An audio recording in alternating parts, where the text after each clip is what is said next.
When I discuss workplace culture, and especially as it pertains to happiness, there are some elements of that are collaborative, that are the responsibility of everyone involved, meaning your formal leadership, your CEOs, CFOs, CHOs, all of those persons, your managers, department leads, etc.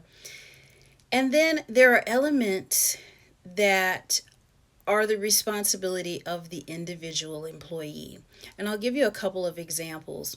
If, for instance, you have a direct coworker, a colleague from another department that's doing or saying something that is causing you to have a less than stellar workplace experience, if you don't speak up and speak out about that, how does it change? Do we just cross our fingers and, oh, I hope they get the clue that they're doing the wrong thing or they're not doing the right thing or whatever the case is? No, you have to speak up and speak out. That's where, again, care filled confrontation. I talked about this last week here on this platform, that we have to confront. If you don't like the term confrontation, you could say address it. You have to talk about it, call it to carpet, whatever it is.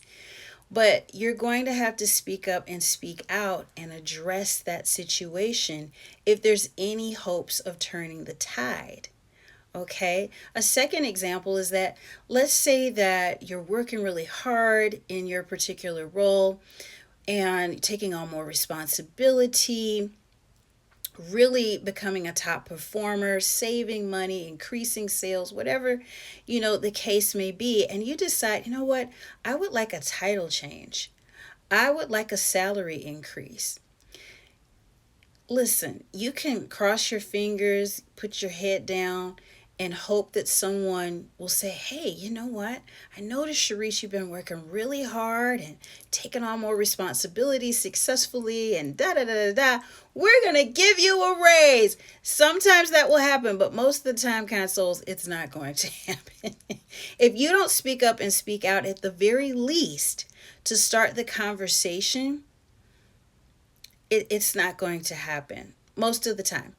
There are exceptions, but most of the time we have to speak up and speak out. So if there are things that you can be responsible for to shift the tide, to make your workplace happiness, satisfaction, and fulfillment better, we have to do it. We have to play our part. Everyone plays a part in workplace happiness. We'll discuss this more. Subscribe to the YouTube channel. I'll put the link below.